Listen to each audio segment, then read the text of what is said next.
আমার গল্পপ্রিয় বন্ধুরা, কেমন আছো তোমরা? আশা করি ভালো আছো, আমিও ভালো আছি। তোমাদের মজা দিতে আমি আরও একটি মজার গল্প নিয়ে এসেছি। গল্পটি শুনলে তোমাদের রড দিয়ে ঝরনার মতো পানি বেরিয়ে আসবে। তো বুঝতেই পারতেছ গল্পটা কেমন ইন্টারেস্টিং হতে চলেছে, তাই দেরি না করে কানে হেডফোন পরে নাও। আর যারা আমার সাথে কথা বলতে চাও বা ইমো নাম্বার পেতে চাও, আমি ভিডিওর মধ্যে নাম্বার দিয়ে দেব, আপনারা ভিডিও কলে আমার সাথে মজা করতে পারবেন। চলো তবে আর দেরি না করে শুরু করা যাক। আমার চাচা একদিন আমাকে তার ইচ্ছা পূরণের জন্য বললেন। আমি তখন বাড়িতে একা ছিলাম। চাচা আমাকে বেডরুমে নিয়ে গিয়ে শান্ত পরিবেশে বসালেন। হঠাৎ করে আমি এক ধরনের অদ্ভুত শান্তি অনুভব করতে লাগলাম। তিনি আমাকে 3 ঘন্টার মতো। আমার নাম প্রিয়া, আমি দেখতে সুন্দরী ছিলাম, শরীরের গঠন নাই বা বললাম। আমার অলৌকিক সৌন্দর্যের জন্য সবাই আমাকে চিনত, বাইরে বের হলেই সবাই আমার দিকে চেয়ে থাকত, মনে হতো তারা আমাকে কিছু বলতে চায়। কিন্তু আমার মোহনীয় মুখের আড়ালে ছিল দুঃখে ভরা একটি হৃদয়। অনেক দিন আগে আমি আমার বাবা মাকে হারাই, তারপর আমার চাচা চাচি আমাকে তাদের বাড়িতে নিয়ে যান। কিন্তু সেই বাড়িতে আমি স্থির অনুভব করতাম না। আমার চাচা সবসময় আমার দিকে অদ্ভুত দৃষ্টিতে তাকাতেন, তার কঠিন বহিঃপ্রকাশের পেছনে যেন কোনো রহস্য লুকিয়েছিল। প্রতিদিন নতুন চ্যালেঞ্জ নিয়ে আসত এবং আমি নিজেকে আরও বেশি অস্থির অনুভব করতাম। আমি জানতাম না কিভাবে আমার চাচার সেই দৃষ্টি এবং অনুভূতি থেকে নিজেকে মুক্ত করব। একদিন চাচি বাড়িতে না থাকায় চাচা বাইরে থেকে আসে। তিনি জানতেন না যে চাচি বাড়িতে নাই। তাই আমি অনেক ভয়ে ছিলাম, কারণ জানি না চাচা ঘরে ঢুকে আমার সাথে কি করবে। চাচার ভয়ে আমি বাড়ি থেকে বেরোতে সাহস পাইনি। দরজাটা কাঁপতে কাঁপতে খুলে দেবার আগেই বললাম, অন্যদিকে দাঁড়ান। তিনি আমাকে জিজ্ঞাসা করলেন, কেন এত সময় লাগল দরজা খুলতে? আমি কি বলো বুঝতে পারছিলাম না। আমার গল্পগুলো তোমরা শুনো, কিন্তু সাবস্ক্রাইব করো না। দয়া করে গল্পগুলো ভালো লাগলে ভিডিওটি লাইক, শেয়ার এবং চ্যানেলটি সাবস্ক্রাইব করো প্লিজ। দরজা বন্ধ করে মাথা নিচু করে তার পিছু নিলাম। চাচা যেন চাচির কথা না জিজ্ঞেস করেন। তবু চাচা আমাকে জিজ্ঞেস করলেন, তোমার চাচি কোথায়? কিছু না বলে রান্নাঘরের দিকে ঘুরে গেলাম এবং খাবার এনে তার সামনে রাখলাম। তার সামনে বেশিক্ষণ থাকতে চাইনি, তাই খাবার রাখার সাথে সাথেই সরে গেলাম। কারণ আমি জানি যদি জানতে পারে চাচি বাড়িতে নাই, তাহলে হতো আজকেই সে আমার সাথে খারাপ কিছু করবে। দ্রুত নিজের রুমে গিয়ে দরজা বন্ধ করলাম এবং মনে মনে প্রার্থনা করতে লাগলাম যেন তাড়াতাড়ি খাবার শেষ করে চলে যান বা চাচি ফিরে আসেন। কিছুক্ষণের মধ্যে দরজায় ঠক ঠক শব্দ শুনে আমার মনে একটা সাহস চলে আসে। কারণ আমি দেখলাম চাচি চলে আসছে। তাকে দেখে আমি অনেক খুশি হলাম। আমার ভয় আস্তে আস্তে দূর হচ্ছিল। আমার চাচা চাচিকে তার পছন্দমতো বিয়ে করেছিলেন এবং এরপর চাচি বাধ্য হয়ে চাচার বাড়িতে থাকতে শুরু করেন। আমি যখন 6 বছর বয়সী, তখন চাচি একজন পুরোহিতের সাথে বিয়ে করেন। আমার মামাও আমাদের ছেড়ে চলে যান এবং খালা অসুস্থ হয়ে পড়েন। পুরোহিতের সাথে বিয়ে করার উদ্দেশ্য ছিল যাতে আমি সৎ চাচার তত্ত্বাবধানে বড় হতে পারি এবং তিনি আমাকে নিজের মেয়ের মতো যত্ন করবেন। চাচিও তেমনটাই ভেবেছিলেন। আমার এই সৎ চাচা সত্যিই আমার যত্ন নিতেন এবং আমার প্রতিটি ছোট প্রয়োজন মেটাতেন। আমি আমার আসল চাচাকে হারানোর পর এই সৎ চাচাই আমার সবকিছু হয়ে ওঠেন। সময় দ্রুত কেটে যায় এবং তার প্রতি আমার ধারণা খুবই ইতিবাচক ছিল। কিন্তু যখন আমি 16 বছর বয়সী হলাম, তখন বুঝতে পারলাম চাচার আমার প্রতি ভালোবাসা ছিল, তবে তা চাচার মতো ছিল না। আমি এখন কিছুটা জ্ঞানী হয়ে উঠেছিলাম। আমাকে নিয়মিত বাইরে যেতে হতো, অনেক বন্ধু ছিল এবং তাদের কাছ থেকে জানতে পারি যে আমার এই চাচা একজন ভালো মানুষ হলেও আমি তাকে পছন্দ করতাম না। সবকিছু মিথ্যে মনে হতো। আমি এসব কথা কখনোই চাচিকে বলিনি, তবে শুধু মামাকে বলতাম। আমার চাচা 10ম শ্রেণী পর্যন্ত পড়াশোনা করেছিলেন, তবুও আমাদের বাড়ির উঠানের এক কোণে একটি ছোট রুম ছিল যেখানে চাচা বাচ্চাদের টিউশনি দিতেন। চাচি বা আমি সেই রুম সম্পর্কে জানতাম না। ছোটবেলায় আমার চাচা আমাকে সেই রুমে পড়াতে নিয়ে যাননি, বরং একটি আলাদা ঘরে পড়াতেন। আমার মা এবং আমি তার কাজকে ভালোবাসায় পূর্ণ মনে করতাম এবং অনুভব করতাম যে তিনি আমাদের ভালো চান। যখন তিনি অন্য বাচ্চাদের পড়াতেন, আমরা দুজনেই চুপচাপ থাকতাম, কিন্তু আমি গভীরভাবে চাইতাম যে তিনি আমাকে সেই সেশনে অন্তর্ভুক্ত করুক। বড় হওয়ার পর এবং জিনিসগুলি আরও ভালোভাবে বুঝতে পারার পর বুঝতে পারলাম হয়তো শুধু একটি আকাঙ্ক্ষা ছাড়া আরও কিছু ছিল। টিউশনির সময় গোপনীয়তা। হয়তো তার কর্মের পিছনে এমন কিছু লুকিয়ে ছিল যা আমি আগে বুঝতে পারিনি। আমার কৌতূহল আর সামলাতে না পেরে একদিন সাহস করে চাচাকে জিজ্ঞাসা করলাম কেন তিনি আমাকে অন্য বাচ্চাদের সাথে পড়তে দেননি। তারপর আমি সেই রুমের দিকে এগিয়ে গেলাম যেখানে সব বাচ্চারা ছিল, তারা ছুটির জন্য প্রস্তুতি নিচ্ছিল। তবে সবকিছুর মধ্যে আমি লক্ষ্য করলাম একটি 10 বছর বয়সী মেয়ে কান্নায় ভেঙে পড়েছে। চাচা তাকে জোর করে থামাচ্ছেন এবং বাড়ি না যাওয়ার জন্য বলছেন। মেয়েটি বাড়ি যেতে চেয়েছিল, কিন্তু চাচার আচরণ ছিল বেশ কৌতূহলজনক এবং অস্বাভাবিক। আমি দূর থেকে চুপচাপ দাঁড়িয়ে সব দেখছিলাম। কিছুতেই বোঝা যাচ্ছিল না কেন এই পরিস্থিতি ঘটছে। চাচা অবশেষে মেয়েটিকে ধরে অন্য ঘরে নিয়ে গেলেন। আমি জানি নিজের চোখকে বিশ্বাস করতে পারতেছিলাম না যে চাচা এসব কি করছে। আমি পিছন পিছন গিয়ে দেখলাম দরজা বন্ধ হয়ে গেল এবং চাচা মেয়েটিকে শান্ত করার চেষ্টা করছেন। আমি সবকিছু চুপচাপ দেখে যাচ্ছিলাম এবং তখনই বুঝতে পারলাম যে আমার বন্ধুরা চাচা সম্পর্কে যা বলেছিল তা হয়তো সঠিক ছিল। আমার মনে চাচার প্রতি ঘৃণার বীজ জন্ম নিতে শুরু করেছিল, কিন্তু আমি তা প্রকাশ করতে পারছিলাম না। অন্য সবার কাছে তিনি ছিলেন একজন দেবতা, বিশেষ করে আমার চাচির কাছে তিনি শুধু স্বামীই ছিলেন না, আরও অনেক কিছু। আমার মধ্যে থাকা আবেগগুলো খুবই বিভ্রান্তিকর হয়ে উঠেছিল। যিনি আমাকে বল করেছেন তার সম্পর্কে এই দ্বিধা আমাকে ছিঁড়ে ফেলছিল। আমি অনুভব করছিলাম যে এই মুহূর্তটি আমাদের জীবনের একটি গুরুত্বপূর্ণ পরিবর্তন নিয়ে আসবে। এমন একটি মুহূর্ত যেখানে গোপন সত্য প্রকাশ পাবে এবং সম্পর্ক ভেঙে যাবে। এখন থেকে আমি চাচাকে গোপনে নজর রাখতে শুরু করব। এটা ঠিক যে এখন প্রতি 2-3 দিন পর পর চাচা কোনো না কোনো বাচ্চাকে থামানোর চেষ্টা করতেন, কিন্তু লক্ষণীয় বিষয় হলো তিনি সবসময় মেয়েদেরই থামাতেন, ছেলেদের নয়। সেই কাঁদতে থাকা মেয়েটি আমার সন্দেহের সত্যতা প্রমাণ করেছিল, কিন্তু চাচা যা বলেছিলেন তা কেউ বিশ্বাস করতে প্রস্তুত ছিল না। তিনি বলতেন, সবকিছু বিশ্বাস করা উচিত নয়, বিশেষ করে যা শোনা যায়।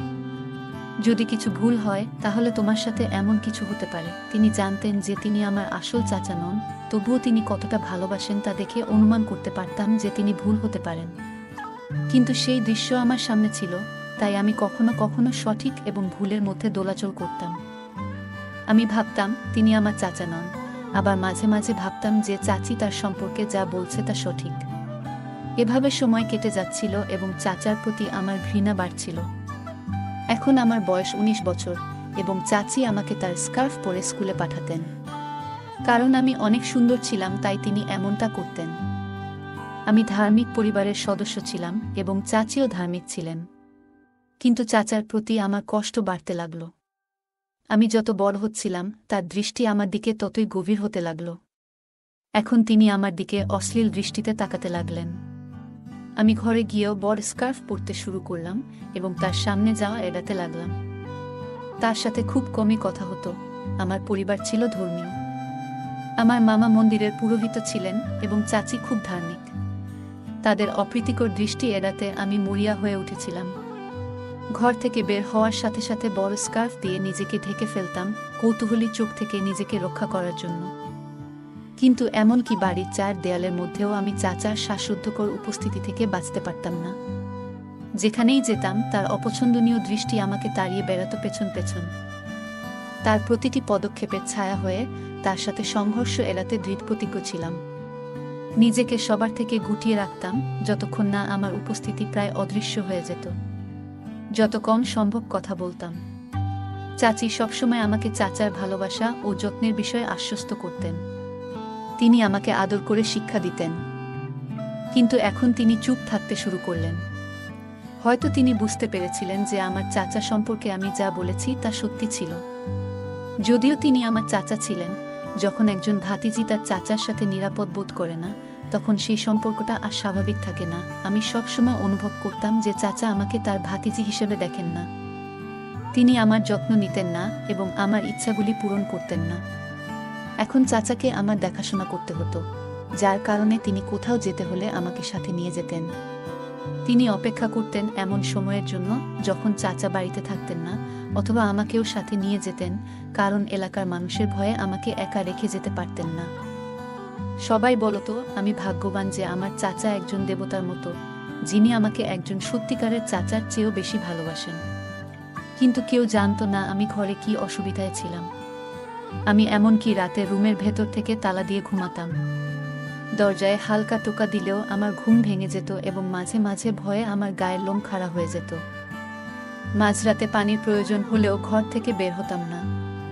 এমন জীবন যাপন করেও যখন মানুষ বলতো আমি ভাগ্যবান, তখন আমি কষ্টের মধ্যেই থাকতাম। আমার মন চাচার মুখে ঘুষি মারতে চেয়েছিল, কিন্তু আমি কিছু করতে পারিনি, তাই সবসময় চুপ থাকতাম। এখন মনে হচ্ছে চাচিও তার সিদ্ধান্ত নিয়ে অনুশোচনা করছেন, কারণ আমি দেখলাম দিন দিন তিনি আরও চুপচাপ হয়ে যাচ্ছেন এবং প্রায় লুকিয়ে কাঁদতেন। হয়তো তিনি বুঝতে পেরেছিলেন যে তিনি ভুল সিদ্ধান্ত নিয়েছেন, কিন্তু এখন সেই সিদ্ধান্ত মেনে নেওয়া ছাড়া আর কোনো উপায় নেই। একদিন আমি গ্রামের মোড় দিয়ে যাচ্ছিলাম এবং একটি মহিলাকে দেখতে পেলাম। মহিলাটি আমার চাচির কাছে এসে নিচু স্বরে বলছিলেন যে তিনি আর তার মেয়েকে চাচার বাড়িতে পাঠাতে চান না। তিনি বললেন তার মেয়ের সঙ্গে চাচার আচরণে কিছু সমস্যা হয়েছে এবং তিনি তার মেয়ের নিরাপত্তা নিয়ে চিন্তিত। চাচি তাকে বোঝানোর চেষ্টা করলেন যে হয়তো এটি ভুল বোঝাবুঝি হতে পারে, কিন্তু মহিলাটি অনড় ছিলেন যে মেয়ের নিরাপত্তা সবচেয়ে গুরুত্বপূর্ণ। এই উদ্বেগ ও অনিশ্চয়তার মাঝে চাচি একটি সিদ্ধান্ত নিলেন যে তিনি নিজেই প্রিয়ার চাচার সাথে কথা বলবেন এবং নিশ্চিত করবেন যে এমন কোনো ঘটনা আর না ঘটে। রাতে চাচি দৃঢ়তার সাথে বাড়ির দিকে হাঁটতে লাগলেন। বাড়িতে পৌঁছানোর সাথে সাথে তিনি চাচার সাথে কথা বলতে শুরু করলেন। আমি লুকিয়ে সব দেখছিলাম, কিন্তু চাচা হঠাৎ রেগে গিয়ে চাচির উপর হাত তুললেন। আমি সামনে এসে চাচিকে বাঁচানোর চেষ্টা করলাম, কিন্তু পারিনি। মহিলারা এরপর আমার চাচার সম্পর্কে কথা বলতে লাগলেন। সেদিন রাতে চাচা চাচির উপর খুব রেগে গেলেন এবং আমি অসহায়ভাবে সব দেখলাম। তিনি রেগে গেলে চাচিকে অনেক মারতেন। তার নিষ্ঠুরতা চাচি চুপচাপ সহ্য করতেন, কারণ তার আর কিছু করার ছিল না। কিন্তু আজ পর্যন্ত চাচা আমাকে কিছু বলেননি এবং আশা করি তিনি আর কখনো আমাকে আক্রমণ করবেন না। যদিও তিনি অন্য মেয়েদের মতো আমাকে কষ্ট দিতে পারতেন, আমি তাকে সবার সামনে চাচা হিসেবে উপস্থাপন করতে বাধ্য হয়েছি। অনেকেই জানত না যে তিনি আমার আসল চাচা নন। আজ চাচি ঘরের ভেতরে বসেছিলেন, কারণ তাকে কিছু কাজের জন্য বাইরে যেতে হয়েছিল। সেই সময় চাচা বাড়িতে ছিলেন এবং রাতের খাবারের জন্য আসতে হয়েছিল। কিছুক্ষণ পর দরজায় ধাক্কার শব্দ শুনে আমি দরজা খুলতে গেলাম। দরজায় শুধু আমার চাচা দাঁড়িয়েছিলেন এবং যা শুনেছিলাম সবকিছুই সত্যি বলে মনে হচ্ছিল। এত বছরের ভয় আমার মনে ছিল। এরপর যখন জ্ঞান ফিরে পেলাম, চাচি আমার পাশে বসেছিলেন, কিন্তু আমি তাকে প্রশ্ন করতে পারিনি। আমার মাথা ব্যথা এতটাই তীব্র ছিল যে মনে হচ্ছিল এটি আমার প্রাণ কেড়ে নেবে। আমি চাচির দিকে তাকিয়ে দেখলাম তিনি খুব চিন্তিত, কিন্তু চাচা এসব পাত্তা দিতেন না। তিনি তার প্রতিদিনের কাজে ব্যস্ত থাকতেন। তিনি মনে করতেন কিছুই ঘটেনি। লোকদের দেখানোর জন্য মাঝে মাঝে আমাকে ডাক্তারের কাছে নিয়ে যেতেন। এলাকায় অনেকেই আমার সুস্থতার খোঁজ নিতে আসতো এবং চাচিকে প্রশ্ন করত, কিন্তু চাচি কি উত্তর দিতেন? চাচি উদ্বিগ্ন হয়ে অদ্ভুত প্রশ্নের সম্মুখীন হতেন, আর আমি অসহায়ভাবে সব সহ্য করতাম। এখন কেন তাকে এত চিন্তিত দেখাচ্ছে তা আমি বুঝতে পারছিলাম। তবে এরপর থেকে চাচি দিনরাত আমার সাথে থাকতেন, এমনকি রাতে আমার সাথে ঘুমাতেন। এতে আমার মনেও শান্তি লাগত, আমি নির্ভয়ে ঘুমাতে পারতাম। এই ঘটনার পর 4 মাস কেটে গেল, কিন্তু চাচা আর কোনো খারাপ কাজ করেননি। তাই আমার এবং চাচির কষ্ট কিছুটা কমে গিয়েছিল। এভাবে চলতে থাকে। একদিন চাচা যথারীতি মন্দিরে গিয়েছিলেন, কিন্তু পরের দিন যখন তিনি মন্দিরে গেলেন, তিনি আর ফিরে এলেন না। লোকজন আমাদের বাড়িতে এসে খোঁজ নিতে শুরু করল, কিন্তু আমরা নিজেরাও কিছু জানতাম না। খবরটি দ্রুত পুরো এলাকায় ছড়িয়ে পড়ল। সেখানকার সবাই নিজ নিজ উপায়ে চাচাকে খুঁজতে লাগল, কিন্তু কেউ তাকে খুঁজে পেল না। এটি আমাদের জন্য রহস্যময় হয়ে উঠল, কারণ চাচা না জানিয়ে কোথাও যেতেন না। তার কোনো পরিবার ছিল না, কোনো ভাই বোনও ছিল না। তাহলে তিনি কোথায় গেলেন? তার কোনো শত্রুও ছিল না যে তাকে কোনো ক্ষতি করতে পারে। তার নিখোঁজ হওয়া মর্মান্তিক হলেও আমার এবং চাচির জন্য এটি কিছুটা স্বস্তির ছিল, কারণ আমরা তার উপস্থিতিতে সবসময় অনিরাপদ বোধ করতাম। বিশ্বকে দেখানোর জন্য আমরাও তার নিখোঁজ হওয়ার জন্য উদ্বিগ্ন ছিলাম। গ্রামের লোকজন চাচিকে অনুরোধ করল থানায় একটি নিখোঁজ রিপোর্ট দায়ের করতে, কিন্তু চাচি খুবই ভেঙে পড়েছিলেন। তিনি মানতে পারছিলেন না যে এই বাড়িতে আর চাচা ফিরবেন না।